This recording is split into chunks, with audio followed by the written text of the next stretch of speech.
Magandang araw sa mga tulad kong raketera. Ipapakita ko muna sa inyo ngayon yung mga alaga kong baboy. Ito po ay didispose na sila next month. First of all ay nag-uumpisa sila dito. Actually ito ay mga kapatid ko lang at saka yung mga magulang ko.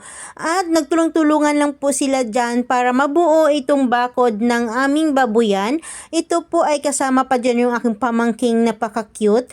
Ito po ay binuo lang po nila ng ano lang siya, kawayan lang siya, yung temporary lang. At least may bakod lang siya, hindi mapapasukan ng mga aso or mga tao na galing sa ibang lugar kasi syempre kailangan nating alagaan ngayon yung ating mga alaga dahil uso na ngayon yung mga sakit.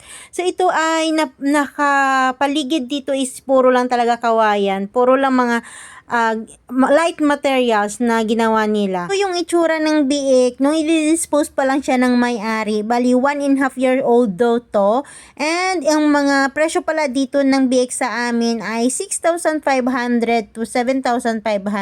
Napakamahal po talaga ng mga biik dito sa probinsya namin. At sa ngayon ay mahal din po yung feeds na papakain sa kanila. Pero dahil po ay nasa probinsya tayo, wala naman tayong ibang source of income, so mag-aalaga po tayo ng baboy para may mapuntahan yung pera natin at hindi natin maiwawalda sa ibang bagay. So itong baboy pala na nakikita ninyo ngayon, ito ay nasa 2 months old siya sa amin. I mean is bago siya winalay is nasa 2 months old na siya. So ito po ay after 1 month nito is pwede na siyang ma-dispose at malaki na din yung katawan nila kasi mas maganda kasi yung mas maraming tubig na available sa lugar ninyo kung baboy ang alagaan nyo. Kaya sa mga kapwa ko raketera, laban lang sa buhay. Enjoy and happy farming. Bye-bye. God bless everyone.